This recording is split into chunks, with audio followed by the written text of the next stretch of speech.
How many of you thought about some things that you know that you deserve or you want out of life or you would like to enjoy, experience, and you found yourself blocking yourself? Raise your hand if that ever happened to you before. All right, very good. Here's what I want you to do. Shake somebody's hand on your right and your left, and here's what I want you to say.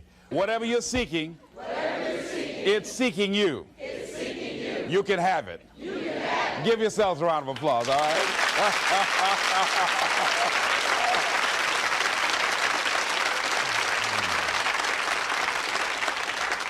Now, the reason I brought that up is I was riding with a friend the other day, and I know this friend of mine who has been working on a job where she's been miserable for a long time. She was telling me about how she was miserable on the job and how she was so unhappy. So I said, if it's that stressful and if it's causing you that much pain, I say, why don't you just quit and do something else? And she said something that really put her in the chorus line with a lot of other people. She said, I would, but. And then I started thinking about that. I said, let me take a poll. So I started talking to other people, and I would ask them what they were doing. And I said, but is that your passion? And they would say no. I said, then what's your real passion? And they would tell me what their real passion was. Then I said, well, then why aren't you doing what you really want to do? Oh, I can do it, but. And they would continue on. So this word, but just kept on coming up. And then it also has some friends like woulda and coulda and shoulda. And one day, I'm going to have my own business. Those people who talk about one day I'm gonna. Some of y'all know some of those one day I'm gonna people. Raise your hand. Some of you get up in the morning and look in the mirror at that person. I just tease, all right?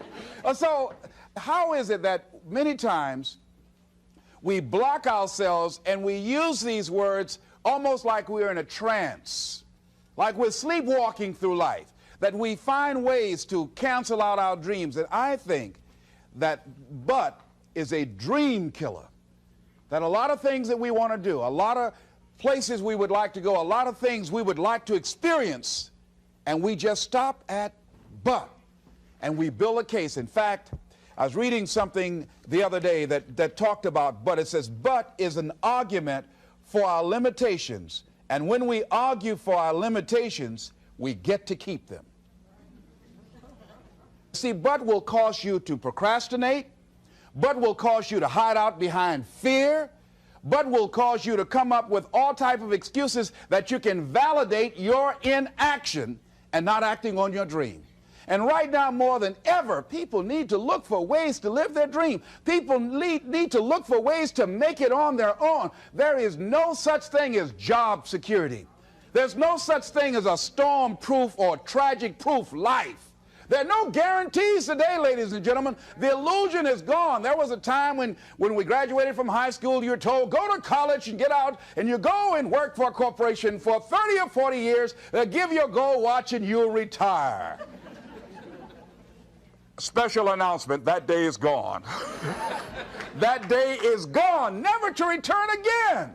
So instead of people living in fear, feeling stressed out, feeling powerless, feeling like victims, I think it should be a time that we need to begin to look at ways that we can become an active force in our own lives. Look at ways when we can decide to take charge of our own destiny. Look at ways when we can decide to design a life of substance and begin to truly live our dreams.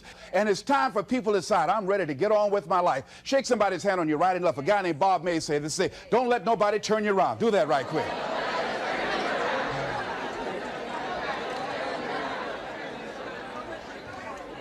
Now, a lot of people say, I'm going to live my life one day when things get right. When I get all my bills paid. When I get my feet on the ground. I say, what have you been walking on? See, there are no problem-free moments. A guy named Dimples had a record one time called, If It Ain't One Thing, It's Another. And I say, if it ain't one thing, it's 12 others. Always something there to build a case on why you can't move on, why you can't grow to the next level, why you can't begin to manifest your greatness, why you can't begin to live life on your terms. Always something there to block you, to keep you where you are, and keep you from beginning to develop your true greatness. Always some fear. How do we handle it? And I'm saying that if you've been hiding out behind but, if you've been using the fact that you don't have enough money or you don't have the education, take it head on. Go get the education. I was saying to a guy the other day who was saying, I said, how old are you? He says, 47 years old. I said, your sister tell me that you can't read. He said, that's right. I said, why? Well, you know, I didn't go to school. I said, excuse me, how old are you? I'm 47. 47? Yes. And you can't read or write? Yes. Have you ever heard of adult school, adult education? Have you decided that you should learn how to read to begin to expand your world? Why are you using that as a racket? Why don't you decide now that you're going to expand your world, that if other people can learn, you could learn too? Well, it's hard for me. Have you been and sit in a class yet? Have you signed up yet? No, I haven't. See, a lot of people say no, ladies and gentlemen, to things, and they don't even know what they're saying no to. They haven't even challenged themselves. He hasn't even gone to sit into a class and say, teach me how to read. Instead, it's been easier for him to go through life, he thinks, trying to play a whole con game, pretending he knows how to do something that he doesn't know how to do. And you know what? Most of us go through life like that. Most of us go through life pretending that we're satisfied where we are, pretending that everything is okay, pretending that we don't have any special goals or ambitions or desires, when really deep down inside we do really want more. But if you look at our behavior, if you judge based upon what we do, that really will tell you some true stories about people, because you have to judge a tree by the fruit it bears, not the fruit that it talks about. See, a lot of people pretend that they want more out of life, but all you have to do is watch their actions. That will tell you something. So I used to pretend that I wanted to lose weight, but how could you tell I was pretending? Watch me when I have a piece of sweet potato pie.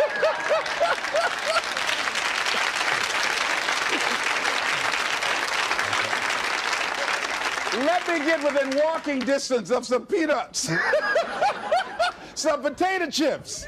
See, I was pretending that I really wanted to lose weight. No, all you do is watch what I eat. I'll tell you what I'm seriously committed to. People will tell you, oh yeah, one day I want to have a restaurant. See, they're pretending they want to go into business for themselves. They're not serious. How can you tell, Les? Watch their actions. Watch what they're doing. The proof is in the pudding. So if you want to do something, if you thought about something you want to do, take it head on. Decide that you're going to start looking at it, start doing research on it, start tackling it, start becoming involved in whatever and wherever it might lead you, to begin to explore the possibilities in that particular thing that you're seeking, so that you can begin to learn all you can about it. Decide that you're going to face it, that whatever shortcomings you have, that you're going to strengthen yourself there. Whatever training that's required, that you're going to go get that training, that you're going to get started right now. George Washington Carver would say, do what you can where you are with what you have and never be satisfied. S.B. Fuller used to say, and you heard Joe Dudley talk about, always strive to be more than that which you are. Yeah, don't get satisfied with yourself. Always know that wherever you are, you can enjoy more, that you deserve more. But most people, you know what they do? Most people go through life quietly and safely, tiptoeing to an early grave. Find out what it is you want and go after it as if your life depends on it. Why? Because it does. People that have found their passion, people that found the things that they love, people that have found the things that they can pour their lives into, those people live longer. I was in New York and I had to do a seminar at a special church, and a guy by the name of Reverend Johnny Youngblood. And I said, how is it that you were able to build this big housing facility and got all of the various community and religious groups together to have this dwelling for 2,000 residents that were once homeless? How were you able to take on this responsibility? Wasn't it overwhelming? He said, the kind of work I do, he said, it's in me. I've got to live what's in me. And I think that's everybody's desire in life. You got to live what's in you. Life is just too short and unpredictable. But what do we say? But there always be tomorrow. Oh no. There's no guarantees you're going to show up tomorrow. There are a lot of people who were here yesterday that they're not here today. There are a lot of opportunities that were around yesterday. They're not here today. Oh, you can wait, but you know what Abraham Lincoln said? Well, good things might come to those who wait, but only the things that have been left over by those who hustle.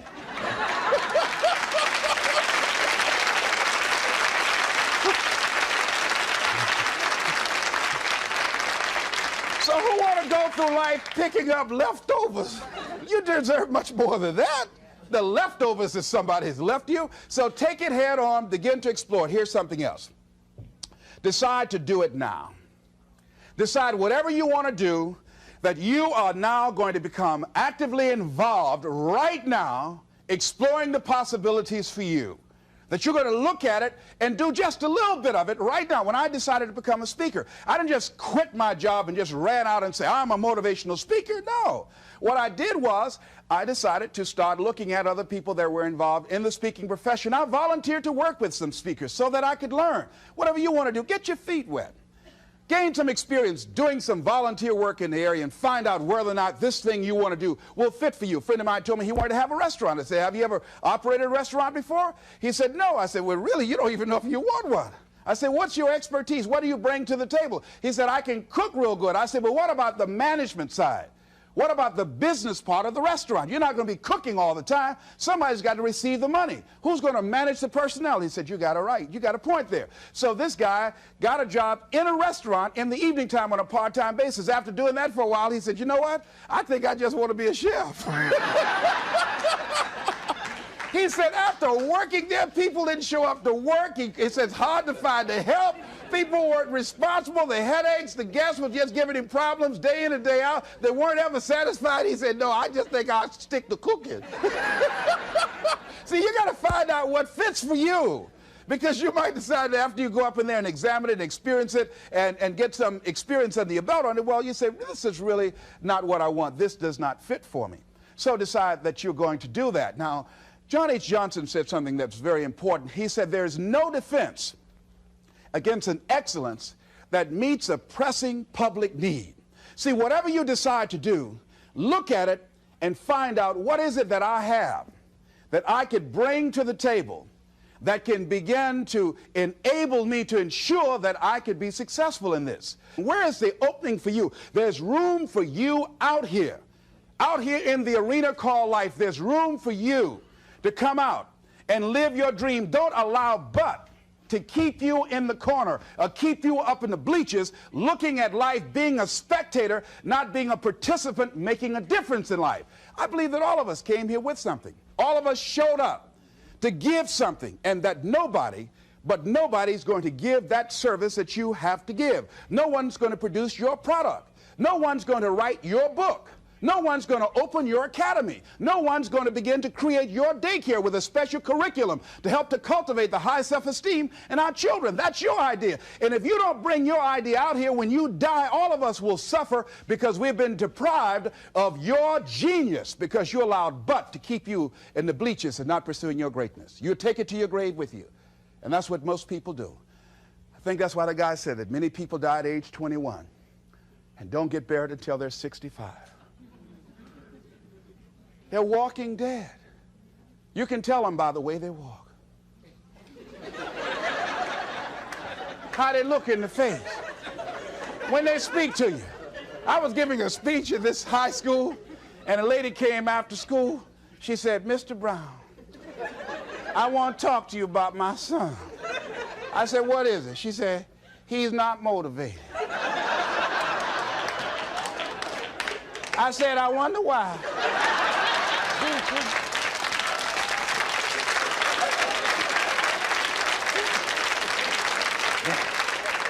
You got to have energy, ladies and gentlemen. You got to have life. If you're excited about what you're doing, even in the area of selling, you know people don't buy because of logical reasoning. People buy because of your way of feeling. People don't like to be around dead people. No, let the dead bury the dead. No, keep them away from you before they grab you and want to hold on to you or something. So the fact that whatever you do, you want to be excited about it. You want to have the kind of excitement that is so contagious that people want to be around you. Because whatever you're doing, whatever you talk to people about, this particular idea that you have, They're looking at you and they want to know, do you believe it? And are you the kind of person they want to be in business with? And if you're not positive, if you're not energetic, if you're not fired up about it, how can you expect anybody else to be fired up about your idea? Am I right? All right, repeat out to me, please. I'm going to be fired up about my dream. I'm going to go at it with everything I got. Shake somebody's hand on your right and left and say, you got what it takes.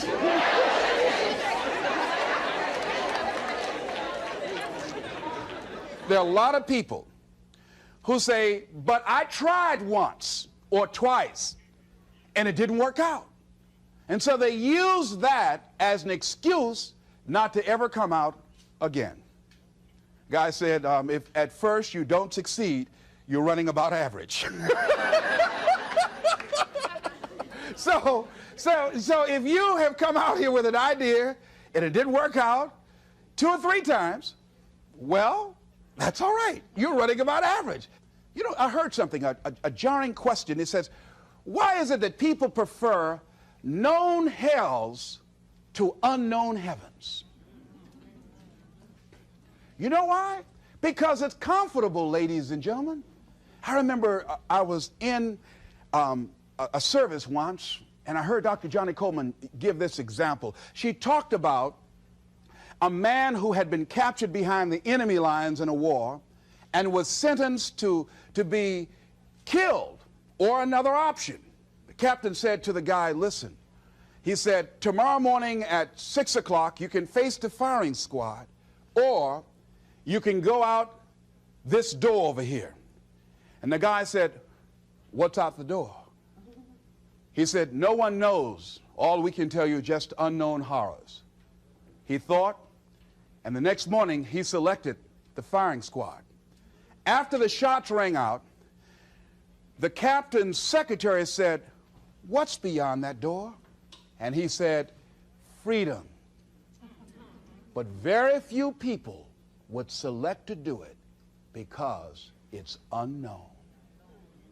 See, a lot of people never live their dreams. A lot of people never do the things they want to do. A lot of people stay on jobs where they're miserable. I read an article called, Is Your Job Making You Sick? A lot of people, some of y'all know about that already here. So go on and say amen, it's all right. That one lady told me, she said, when I used to go to work, she said, when I stepped in the door, it felt like a refrigerator dropped on my shoulders. How many of y'all understand that kind of feeling? They were miserable, just hated to go after 60 minutes on Sunday afternoon.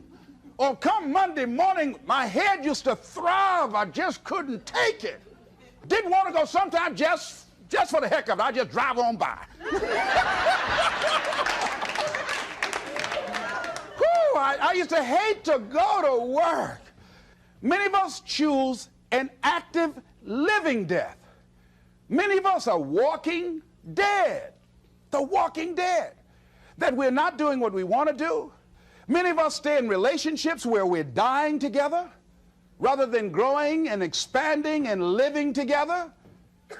We're miserable, but because we don't have the courage to see ourselves beyond that relationship that has turned toxic, we go through life living dead people. And you can always tell couples that have been together for a little while. Go in a restaurant, the ones sitting side by side, giggling and talking to each other, feeding each other with their fork and spoon, they just got together for 1 week. You see them in the car, they're sitting all up each other, hugging and slugging. Oh, they've been together about 3 days, all right?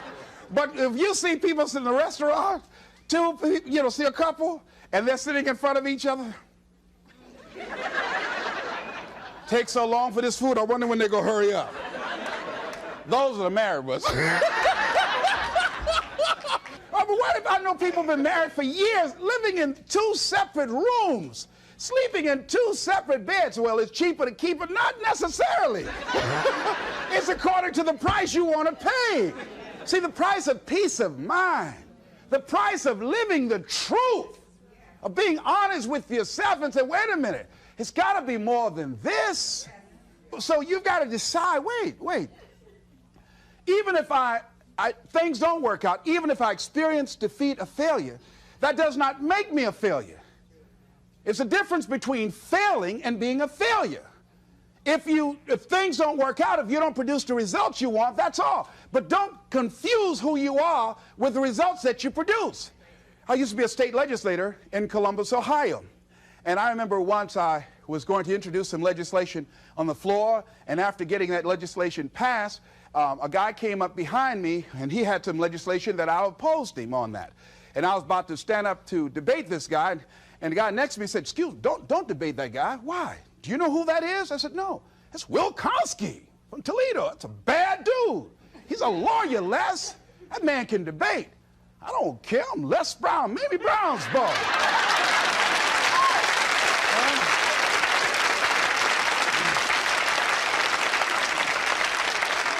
So I raised my hand. "Mr. Speaker," he said, "the gentleman from the 29th House District." I said, "Yes, sir. To tell the gentleman I'd like to take him on. Challenge him on this legislation." He said, Will Kosky said, "I would more than like to, Mr. Speaker."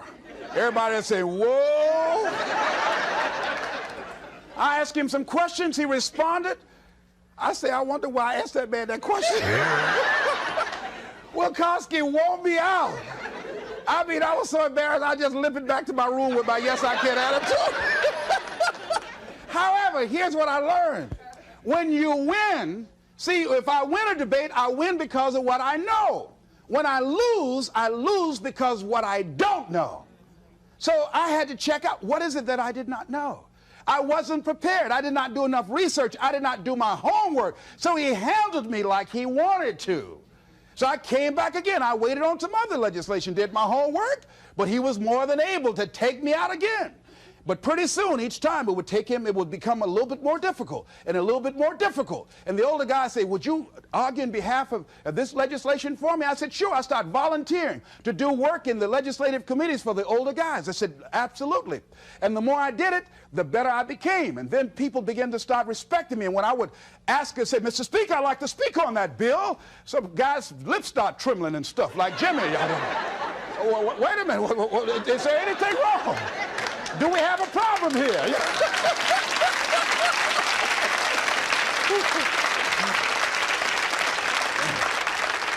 But if I wasn't willing to be humiliated, if I wasn't willing to allow myself to be embarrassed, if I wasn't willing to be debated and defeated, if I wasn't willing to look at it and say, "Well, I'm just not good as I'm going to be." You know what that lady say? "Lord, I ain't what I want to be, ain't what I'm going to be, but thank God I sure ain't what I was." Doesn't that make sense?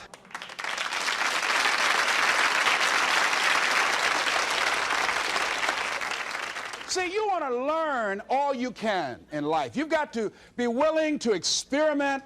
You've got to be willing to learn to dance with life. You know, Larry DeAndre said, if you don't learn to dance with life, life will pass you by and get another partner. I'm saying you're going to have to dance even if you don't want to. You're going to have to dance with life. So you might as well learn you some steps, because it's going to drag you out on the floor anyhow. So you better get out there and try to do the twisters.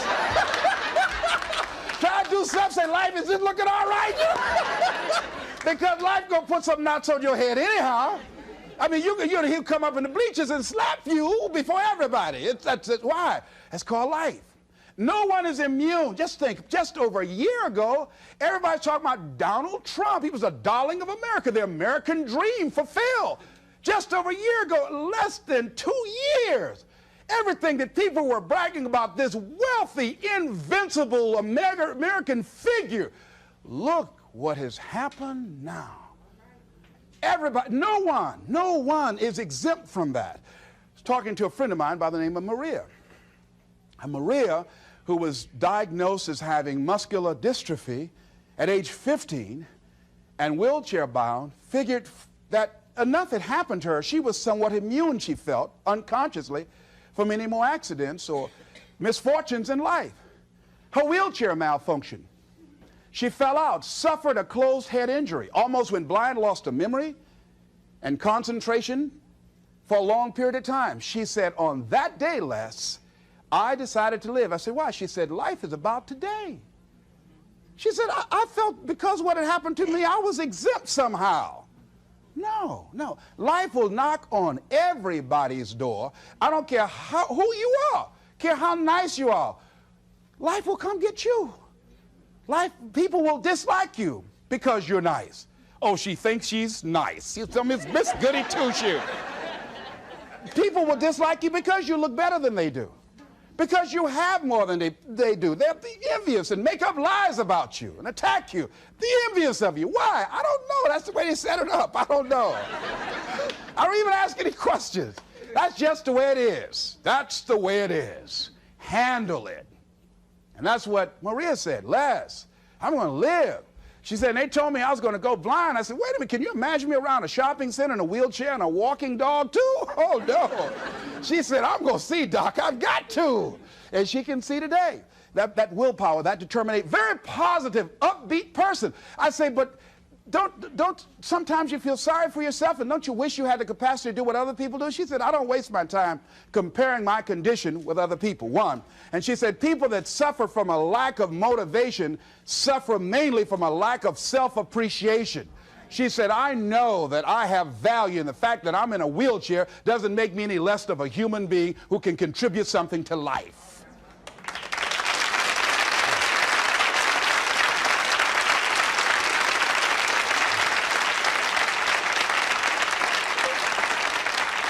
And I'm saying that all of us can begin to affirm that my life is worthwhile. Doesn't matter what I've experienced, doesn't matter about what I don't have, doesn't matter about what I've gone through. What's important is that where I am right now, that I live life and I experience my life fully.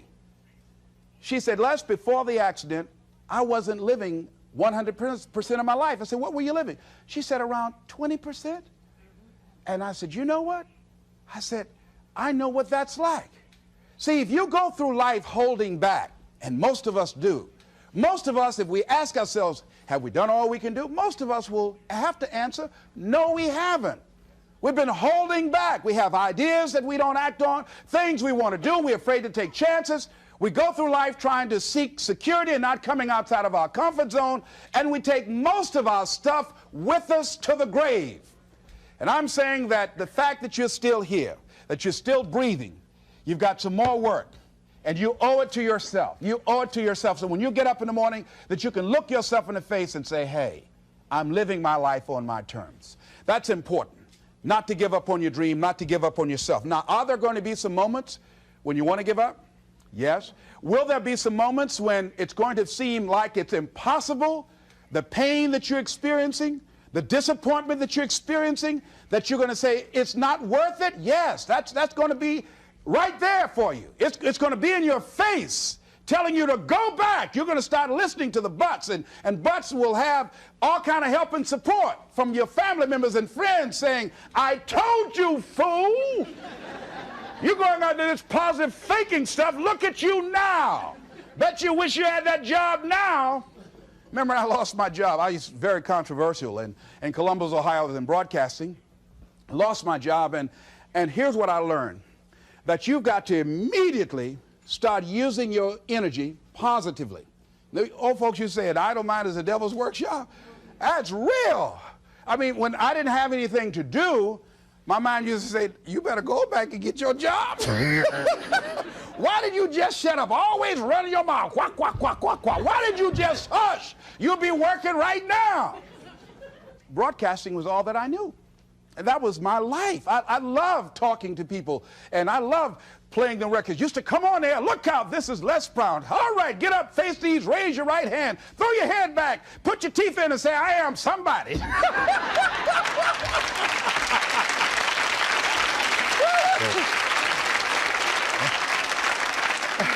Now, here's what you discover when you're real good at what you do. A lot of people will find you to be a threat.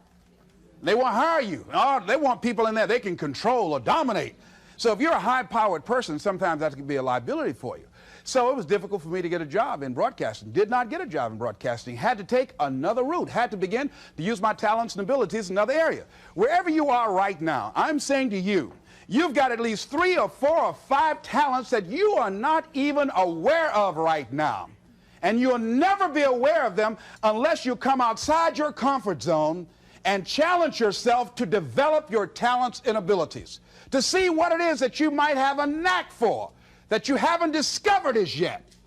See, most people never discover their true potential or their other talents and abilities because they figure that they're one-dimensional. And they don't try and stretch themselves and learn more. Guys say, he who learns the most earns the most. See, if you start learning more things and finding out and experimenting with your life and finding out what else fits for you, here's what you discover, that as you start working with it, and the more you do it, the more you realize other ideas coming to you, the more creative you can become. And then you say, wait a minute, you know, this comes much more easily than I realized. I've developed a knack and a style for this. See, a guy said to me, he said, if you develop your gift, see, you like to talk, you like people. I said, yeah. He said, if you develop your gifts, he said, your gifts will take you a long ways in life. And ladies and gentlemen, because I decided, see, I used to be a jack of all trades and master of none. I tried to do everything. I used to be a disc jockey, state representative, community activist, used to do public relations work, used to promote shows, used to be an MC in a nightclub, used to own a nightclub, the Pink Pussycat in Columbus, Ohio. I did everything, sold insurance, you name it, door-to-door salesman. I did it all. But finally, I decided to focus my energy. I looked at all my talents and abilities. I said, well, I got to just find what's my one thing, what's my trump card, what's the one thing that I do better than I do anything else. I said, well, I like to do a lot of things. I like to promote, I like to MC, I like to talk, I like being a disc jockey, program director, I like being a community activist, I enjoyed being a state legislator, but I had to find one thing, and I found that one thing. I decided I was going to develop myself as a speaker.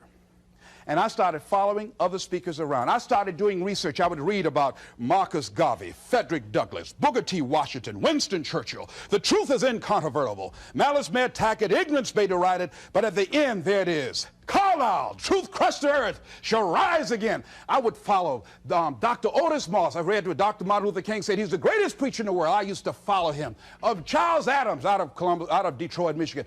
Any great speakers, I would follow them and watch them. I'd be in the back just checking them out. Used to watch Billy Graham on television, turn the volume down to watch his hand movements because he's so expressive with his hands. I just became a student of the area that I wanted to become involved in.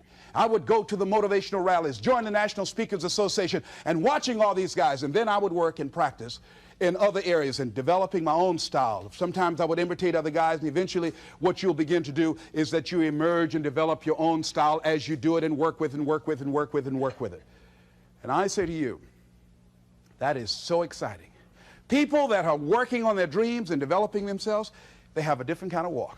They have different kind of energy. You can tell in the tempo of their conversation, they walk differently.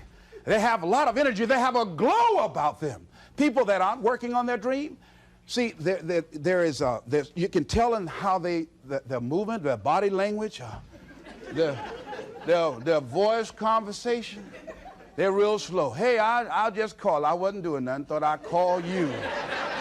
Well, don't do that over here. They look at a lot of television. What's on? I don't know. I'm just looking. No, no, you got to watch this. You don't want to be like that. You want to actively be involved in creating life and making it exciting for you. See, if you watch the news all day and read what's happening in the newspaper, you'll be scared to come out your house. Am I right? You'll be scared around here.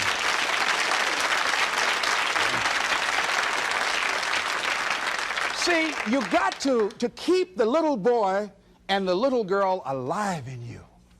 See, most people don't smile. You know that? Just smile. Just smile sometimes. You know, even if you're homely, you look good when you smile. Watch this. Isn't that something? Smile at a homely person on your right and left right quick. Do that. Now, if you look over there and they're already smiling, then you are the homely one. I'll just play it. I'm glad to be alive.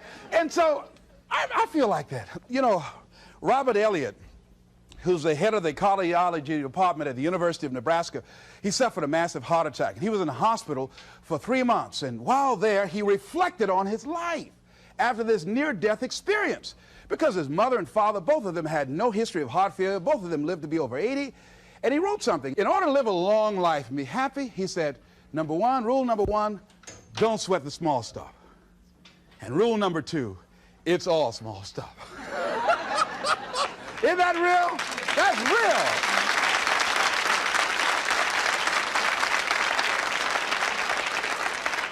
See, if you're working on your dream, sure there are going to be times you're going to want to give up. Sure there'll be times in life I'll knock you down and catch you on the blind side. But the challenge is to hold on. And if you hold on tenaciously, I say the universe is on your side. A way will come out of nowhere. Someone will step forward and help you. Just a blessing. Who are you? I don't know, but thank you for coming. Hey.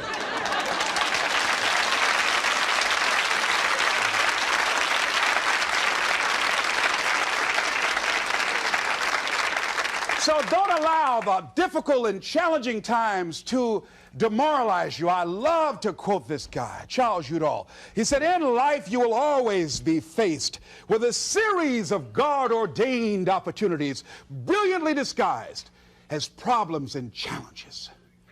And I'm saying, in your hands, you have ideas. You have been given something to bring to the universe that was not here before you showed up. See, nobody, ladies and gentlemen, is going to give Les Brown's speech. This is my speech.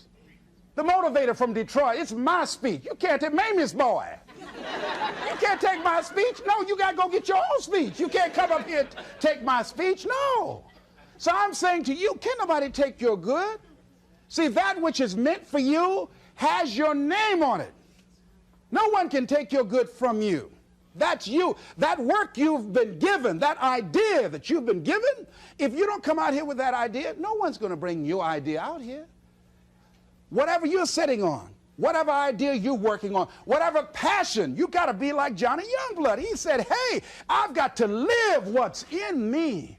And let me tell you, I'm happier than I've ever been in my life. Why? I got peace of mind. You can't even put a price tag on that. I'm doing what I'm supposed to do.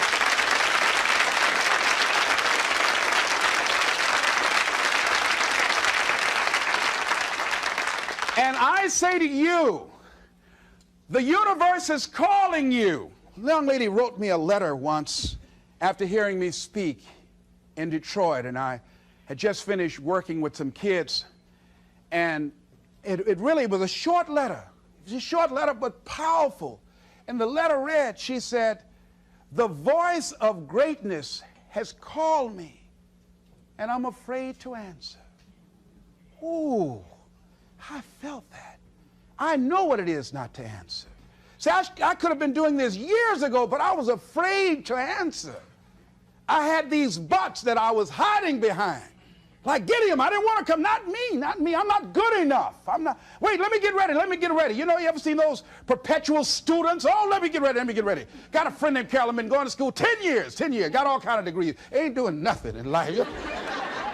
You know? I'm saying answer your call. The universe is calling you. Here's something about life. You can't get out of it alive. Hello? You can't get out of life alive. Live now, like Maria said. Live your dream now. So, the other night I had a funeral, and I don't mind doing it again. We buried Bud. We said, but you won't have no place in our lives no more. These dreams you've been killing. Oh, but you ain't going to kill no more dreams up here. Everybody repeat after me. But get out of my life. Get out of my life. I don't need you no more. I don't need you no more. Don't come back here. Don't come back here. Shake somebody's hand on your right and left and say, keep him away. Keep him away.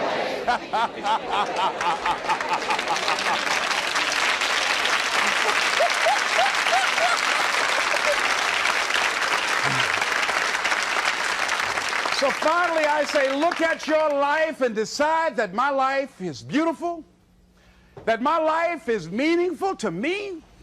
I'm not exactly sure what I want to do, but because my life means so much to me, and there are no guarantees in life, I'm going to live as much as I can each day.